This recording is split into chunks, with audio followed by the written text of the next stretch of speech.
Charger po natin, 60 volts and 20 ampere. Makikita po yan sa likod ng charger ninyo. Then, kapag nag-charge po tayo, laging una sa unit ang saksak. Make sure po na maayos ang nakasaksak. Yan. Then, sunod po sa power natin. Once po na makita nyo na mag-red yung ilaw dito, then mag-blink yung ilaw na kulay green, ibig sabihin niya nag-charge na po si unit natin. Kapag full charge po, kusang titigil dito sa 100% natin yung kulay green. Yan, kung nakikita nyo po, may 100% tayo na nakalagay. Then, ito pong kulay red na to, hindi yan magbabago kahit po ma-full charge yung unit natin. Indicator lang po yan na may power na dumadali sa charger natin papunta sa unit. Then, kapag full charge na po,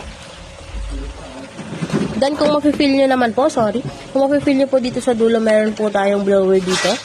Indicator naman po yan na gumagana yung charger nyo and iwas din po yan sa pag-init ng charger. Kapag full charge na po si unit natin, laging una po sa power ang bunot, sunod po sa unit. Charger po natin, iwasan lang magulo, bumagsak and babasa para hindi ka agad masira. Unit po natin kapag i-charge pagkatapos gamitin, pahingahan ng 30 minutes to 1 hour bago siya i-charge. Ganon din po siya pagkatapos i-charge, pahingahan ng 30 minutes to 1 hour bago gamitin. Unit po natin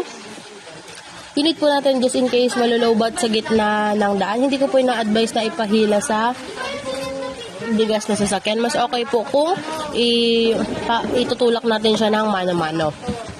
Then, kung malayo po ang pinagtirikan, mas better po kung ipapa-rescue na lang natin si unit.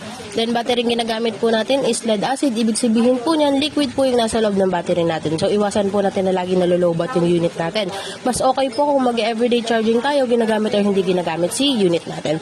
Iwasan din po na ma-overcharge si unit kasi once po na lagi siyang na-overcharge or laging nalulowbat si unit natin, pwede pong madry yung liquid sa loob ng battery natin. Once po na nangyari yun, kahit sa isang battery lang natin, isang set po natin siya papalitan.